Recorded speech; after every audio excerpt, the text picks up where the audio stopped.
नमस्कार दोस्तों, famous book club में आपका स्वागत है।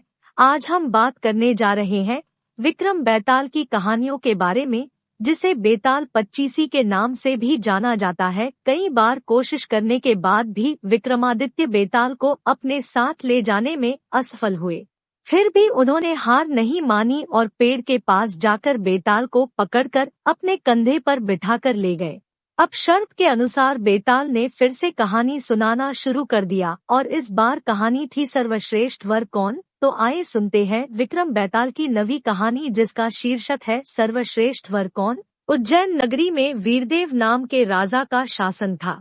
वीरदेव जितना पराक्रमी था, उसकी रानी उतनी ही रूपवती थी। दोनों राजा रानी खुशी से अपने राज्य में रह रहे थे, परंतु उन्हें एक ही कमी सदैव महसूस होती थी कि उनके कोई संतान नहीं है। संतान पाने की इच्छा से दोनों सदैव मंदाकिनी के तट पर जाकर तपस्या करते थे। एक ही दिन भोलेनाथ रानी से प्रसन्न हुए और एक आकाशवाणी हुई कि तुम्हें एक पुत्र और एक रूपवती पुत्री की प्राप्ति होगी। 1 वर्ष बीता और रानी ने एक साहसी पुत्र को जन्म दिया और पुत्र के बाद एक पुत्री को जन्म दिया। पुत्री अत्यंत ही सुंदर थी, उसकी सुंदरता के आगे अप्सराएं भी फीकी लगती थी। राजा ने अपने पुत्र का नाम शूरवीर और पुत्री का नाम अनंगर्ती रखा। अब अनंगर्ती युवा हो चुकी थी और उसकी सुंदरता के चर्चे दूर दूर तक फैले थे। बहुत से राजकुमार राजा से राजकुमारी का हाथ मांगने आए, परंतु राजा को एक भी वर योग्य नहीं लगा।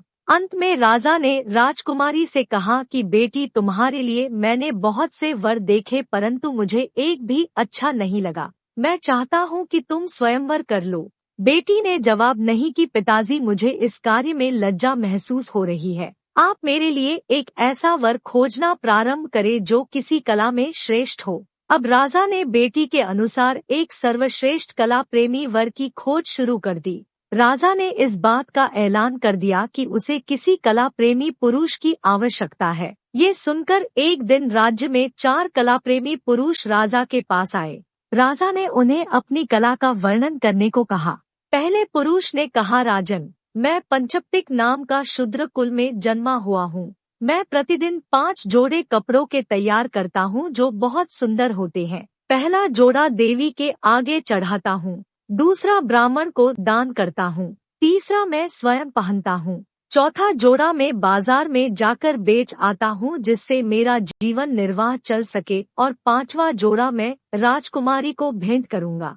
कृपया आप अपनी पुत्री का हाथ मुझे सौंप देवें। दूसरा पुरुष कहता है कि राजा जी, मैं एक वैश्य पुरुष हूँ और कई भाषाओं का ज्ञाता हूँ। कई सारे पशु पक्षियों की आवाज निकाल सकता हूँ। आप राजकुमारी का विवाह मुझसे करा देवे, मैं सदैव उसका मनोरंजन करता रहूँगा। तीसरा कहता है कि महाराजा, मैं जीवत्व हूँ और मेरे अंदर मरे हुए जीवों में प्राण डालने की कला है। राजकुमारी का विवाह मुझसे करवाएं, क्योंकि ऐसी कला पूरे संसार में किसी के पास नहीं है। चौथा पुरुष बोला कि महाराज, मैं खड्गधर हूँ और क्षत्रिय कुल का हूँ। मैं खड्ग विद्या में कुशल हूँ, इसमें मुझे कोई भी नहीं हर सकता है। आप राजकुमारी का विवाह मुझसे करो, क्योंकि मैं सदैव उसकी रक्षा करूँगा। चारों की कला पर चिंतन करके राजा सोचने लगा कि अनंगर्ती के लिए कौन श्रेष्ठ वर हो सकता है। इतने में बेताल रुक गया और बोला, राजन, तुम बताओ कि राजकुमारी अनंगर्ती के लिए कौन बेहतर वर होगा। राजन ने उत्तर दिया कि हमेशा 5 जोड़ी कपड़े बनाने वाले से विवाह करके राजकुमारी को क्या फायदा होगा। पशु पक्षियों की आवाज निकालने वाले से विवाह करने का कोई लाभ नहीं, क्योंकि इससे कुछ समय का मनोरंजन मिलेगा। जो पुरुष मरे हुए प्राणियों में जान डालना जानता है, उससे शादी करने का भी कोई लाभ नहीं होगा, क्योंकि एक दिन सबको मरना ही है और अमर होकर कोई भी खुश नहीं हुआ। शेष बचा क्षत्रिय पुरुष, तो वह खड्ग विद्या में कुशल है, जो राजकुमारी की सदैव रक्षा कर सकता है। उसका विवाह राजकुमारी से होना चाहिए। आता चौथा राजकुमार ही अनंगर्ती के लिए सर्वश्रेष्ठ है। इतने में बेताल फिर से पेड़ पर जाकर लटका वर्टिकल बार, और इस कहानी से हमें ये सीख मिलती है कि मौका मिलने पर वीर और बुद्धिमान व्यक्ति को अपने जीवन का हिस्सा जरूर बनाना चाहिए। आशा है आपको यह विक्रम बेताल की कहानी पसंद आई होगी। इसे अपने बच्चों को भी सुनाएं।